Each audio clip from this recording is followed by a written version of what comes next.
Sa sunod-sunod na bakasyon, ngayong holiday season, marami na naman ang mga manggagansyong nakikiramdam para makapambiktima. Kaya ingat lamang po tayo. Dahil kahit kaliwat kanan na ang paalala ng otoridad, ang pambubutol ng mga kawatan hindi pa rin natitinag.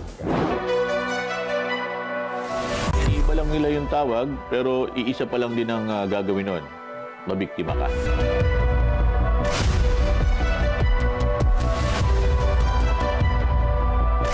Mahaba-habang holiday break.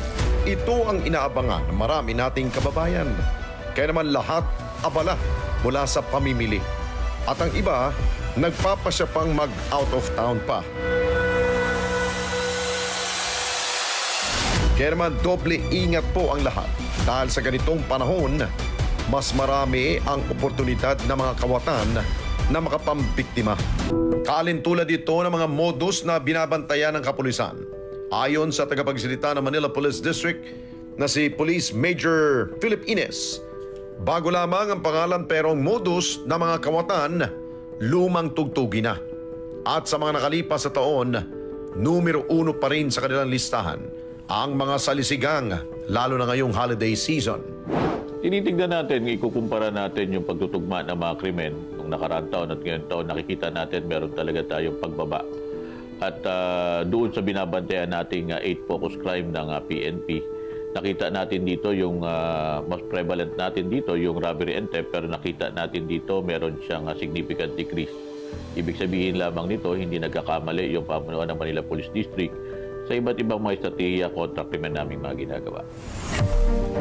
Dura-dura, laglag barya, alupihan, mabibilis na galaw ng mga kawatan. Lahat ng ito hindi nawawala sa radar ng mga kapulisan at aminado sila na hanggang sa ngayon, marami pa rin ang nabibiktima ng mga ganitong klase ng modus. Kung mapapansin natin, katulad na nababanggit ko dyan, iniiba lang nila yung tono pero yun pa rin naman yung kanta. Ganun yun, iniiba lang nila yung tawag pero iisa pa lang din ang gagawin nun. Mabiktima ka. Kaya gumagawa tayo ng iba't ibang pamamaraan para malaman ng mga kababayan natin yan at hindi sila mabiktima. Sabi nga, pag alam mo, hindi ka mabibiktima nito. Nakapokus yung mga pulis natin para bantayan natin yung ating mga kababayan.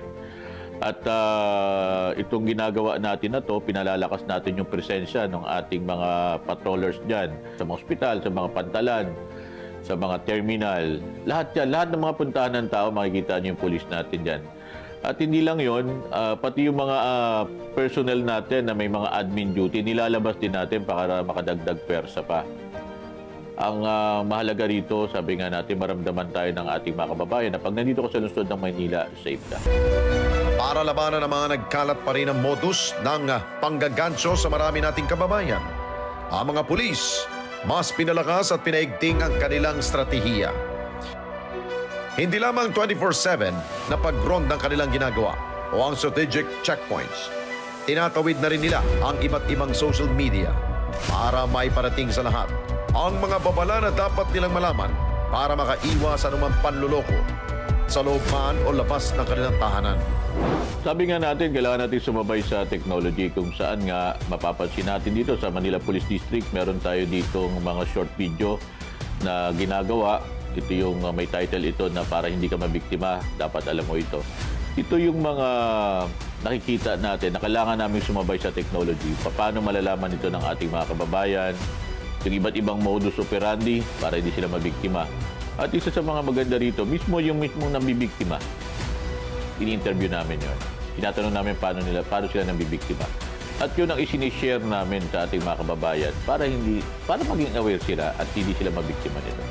Ito na kayong pinakamabilis na impormasyon para malaman ng ating mga kababayan. Kaya lahat ng tungtungan ginagawa na natin, katulad ng gumamit na tayo ng social media at iba-iba bang pamamaraan para malaman ito ng ating mga kababayan. Lalo na ngayon na lahat ng tao, meron tayong mga smartphone, gumagamit tayo ng social media. At through social media, gamitin na rin natin para maimpormahan natin sila dito sa mga iba't ibang klaseng modus operandi na ito para hindi sila mabiktima. Maigpit nilang paalala na may iwasan ang anumang panloloko kung may sapat tayong kamalayan at kaalaman sa mga modus na patuloy na nang bibiktima sa ating mga kababayan. Iba ang pagiging alerto, lalo na sa panahon ngayon na walang puso ang mga mapanlamang sa kapwa. Wala natin sa ating mga kababayan, maging mapagmatsyag tayo kung meron tayong mapapansin na mga kahinahinalang individual o base sa kanilang kilos at galaw, ipagbigay alam nyo ito sa otoridad. Ang mga pulis Maynila po ay nasa dulo lamang po ng inyong mga daliri.